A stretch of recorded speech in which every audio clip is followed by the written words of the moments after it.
gonna start making videos while I just walk back from the library back to my room. I think it's easier than like just trying to find time to sit in front of my laptop and just like make a video when I can just like do it while I'm walking. Oh, there's a lot of people here. Anyway, I know it's been a while. Sorry about that. I've just been busy with Ramadan and then finals and then spring break. But now we're back, you know? So there's a bunch of videos I have wanted to make for a while now. Just because, I don't know, during Ramadan I was really busy, but I wanted to make like a bunch of videos. So I'm gonna make them now. First off, as you can know by the title, I just want to talk about like my experience with Ramadan this year.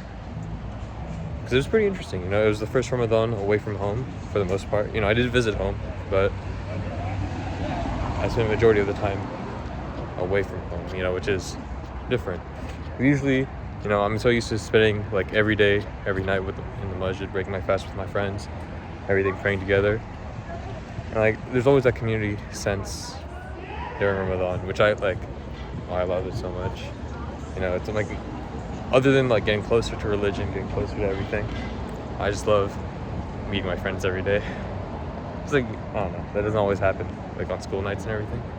It was nice. But I think doing Ramadan at UCLA was also like really interesting because like I was able to pray with my friends. Like we were able to pray Tarawih together like every day, and we were able to lead it with each other. So there was like another, I guess, form of like community there, just being able to lead Tarawih together with like friends. We all took turns. I don't really know that many surahs, so you know, I always got to go first just because get my surahs out of the way. But yeah, I was able to learn a new one actually. Shout out to my friends.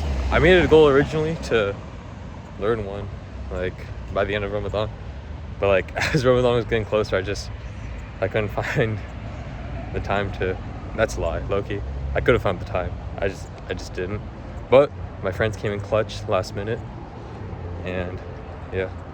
So shout out my friends. You know who you are. Taught me the shortest surah in the Quran just real quick before Ramadan ended, like 2 days before. That was nice. Ramadan during the finals was crazy. Honestly, like having to study, but having no energy to do so. That was so cool. Having no energy to do so was so like, I wouldn't wish that on my worst enemy. But we made it through. Alhamdulillah. Ooh, see that new like Muslim lingo? I'm gonna pick it up now. It's gonna become part of my vocabulary. No, it's not.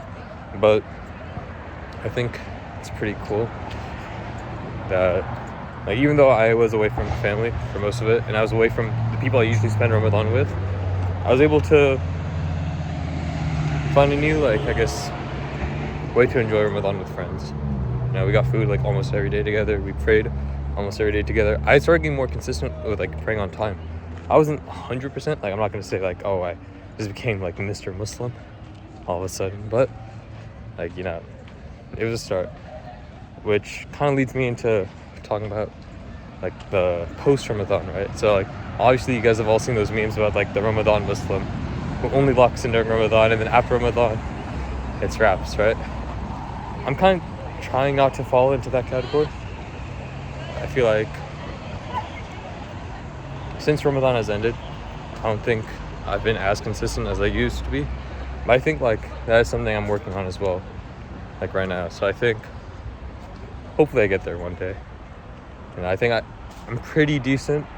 At least I'm better during Ramadan than I am when I'm not. But I'm getting there. I'm getting back there, I guess. You know, have a good starting ground. I'm trying to pray at least 2 on time. That's my goal. So I'm trying to pray Fajr before I go to class, if not on time. And then maybe like 1 or 2 more throughout the day. That's on time. Well, it's so dark, but there's so many people. I don't know if I'm pointing the camera at them. So many people.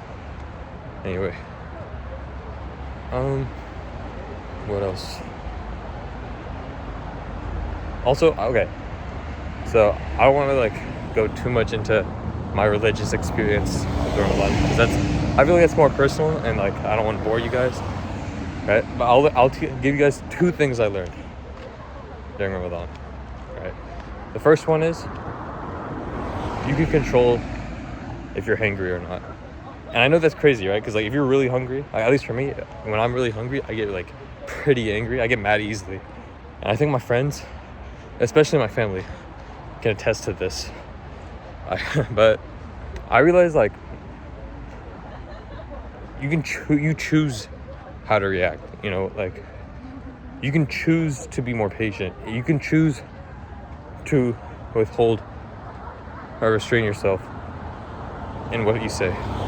Like even if someone is bugging you and you're rightfully allowed to get mad, you choose to get mad. It's a choice, really. And like it's just, especially when you're hungry, I feel like you get mad like anytime you feel something, like you feel it like 10 times, right? So like if you're mad, you feel like 10 times more. But like I think it's okay to feel those things, but how you react says a lot. I think being able to restrain yourself and kind of like think before you act is a good thing. I'm not gonna say that I do it all the time, right? Like, I'll admit I get angry a lot, even during Ramadan. You can ask my friends. But I think having some restraint is something that I learned is important. People say patience is a virtue, and while that's usually true, I never listened just because, well, it's an uphill ground, like losing breath. Anyway, while people always say that, and while it is true, I never listened growing up. I've always been really impatient. And I don't know, like, I want to say, like, something just clicked. But, like, just, like, over time, like, this Ramadan. I think maybe it's because it was a new environment and I didn't want to, like, just be angry at everyone. But I think that you get to choose, you choose how you want to react. Or at least how much you react. Right?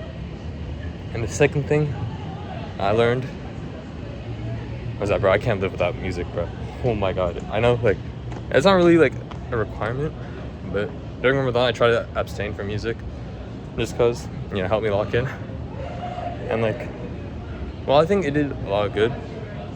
I will say I missed it a lot, and it was really hard, but I made it through. I was able to focus a lot more when I was by myself to my own thoughts, especially, like, when I was walking to class. Usually when I walk to class, I'm listening to music, but this was just me, myself, and I. And Lowk, it was kind of nice. At times, it could be like you're just surrounded by your own thoughts, and then it keeps spiraling, especially at night. But it was nice to, like, I guess, have some clarity. That being said, I need music, bro. Like, I think it's good to have a balance of, like, being able to have your own thoughts to yourself and being able to think about these thoughts with yourself. But I think just having music sometimes is nice too. Oh wow, there's a lot of people. Holy. Oh, I'm about to go up these stairs. Wait, let me, like, cut. Okay. I'll be right back. Alright, we back. So many stairs, bro. Anyway, what was I saying? Yeah, music. I think I'm glad to have it back, but I'm glad it was taken away. Because I don't think there's a balance. That's good. As long as you don't let it, like, because I think in the past, I wouldn't let myself just, like, think, like, to myself, just because I feel like they always just consume me and surround me. I just overthink hella. It's not good. But I think in this Ramadan I learned that you don't, like, you can think to yourself without having those thoughts, like, just drown you. And if they do feel like they're overwhelming you, it's okay to pause. It's okay. Just sit with it. Maybe, sure, you can occupy your mind, but there's other ways to. Like, you don't need to always occupy your mind. There's other ways to deal with it. I think that was, like, something big I learned. Anyway. I'm almost back at Summit, so That's about it. I feel like if I go anymore about like, oh, how I felt, how Ramadan made me feel, how much I love Ramadan, this, that, I'll just sound like a kid that's being forced to like do a Ramadan reflection. It's just not the case. So I'm just gonna end it off here. I do miss making videos. I'm gonna make more. The next video you guys see, it's most likely gonna be one of Baby Keem's new album, because that dropped. I had to wait an entire month to listen to it. Anyway, so I'm gonna talk about that. That's gonna be fun. All right, I'll see you guys on the next one.